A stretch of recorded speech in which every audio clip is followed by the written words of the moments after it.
भक्तजनों, बसंत पंचमी के पावन पर्व आपको बहुत बहुत शुभकामनाएं।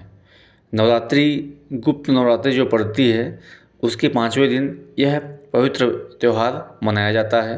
प्यारे भक्तजनों, आपको पता ही है कि माँ सरस्वती सुंदरता की, विद्या की, ज्ञान की, संस्कार की और बसंत ऋतु की सर्वोच्च अधीश्वरी हैं और उनकी देवी हैं। आप जानते ही हैं कि अगर इस संसार से ज्ञान शब्द हटा लिया जाए, सुंदरता शब्द हटा लिया जाए और संस्कार शब्द हटा लिया जाए तो बचेगा क्या। आइए हम इस कथा को प्रारंभ करते हैं। इस कथा के अनुसार सृष्टि के प्रारंभिक काल में भगवान विष्णु की आज्ञा से ब्रह्मा जी ने मनुष्य की रचना की और बहुत चीज़ों की रचना की, लेकिन चूँकि जब तक जहाँ ज्ञान ना हो, जहाँ संस्कार ना हो, जहाँ पे सुंदरता ना हो, वहाँ संतुष्टि आप कैसे पाएंगे। ब्रह्मा जी को संतुष्टि नहीं मिल पा रही थी कि हम इतना रचना किए लेकिन हमारा मन कहीं ना कहीं असंतोष से भरा हुआ है। तब उन्होंने भगवान विष्णु से आज्ञा लिया और भगवान विष्णु को प्रणाम करके अपने कमंडल से कुछ जल को पृथ्वी पर छिड़क दिया, इस संकल्प से कि देवी का एक ऐसा रूप प्रकट हो जो सारे संसार में ज्ञान का प्रकाश फैलाए।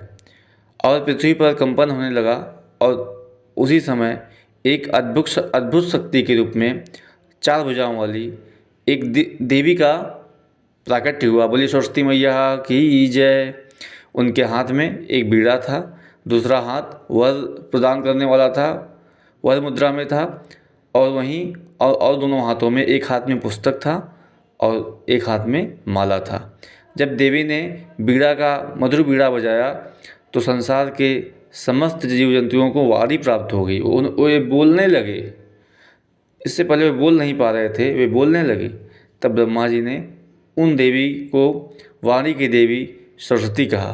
सरस्वती माँ को बागीश्वरी, भगवती, शारदा, बीड़ावादिनी, वाग्देवी सहित आदि नामों से पूजा जाता है। संगीत की उत्पत्ति करने के कारण वह संगीत की भी देवी हैं। बसंत पंचमी के दिन इनके जन्मोत्सव के रूप में मनाते हैं।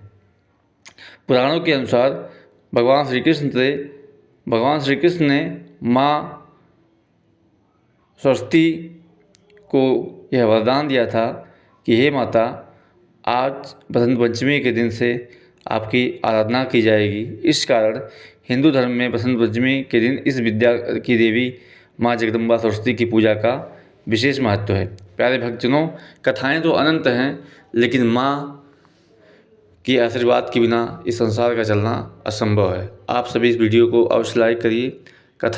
इस कथा सुनने के बाद जय माँ सरस्वती कमेंट में अवश्य लिखिए और आपको इस नवरात्रि के पावन पर्व पर बहुत बहुत शुभकामनाएं। जय श्री राधे, जय श्री राम।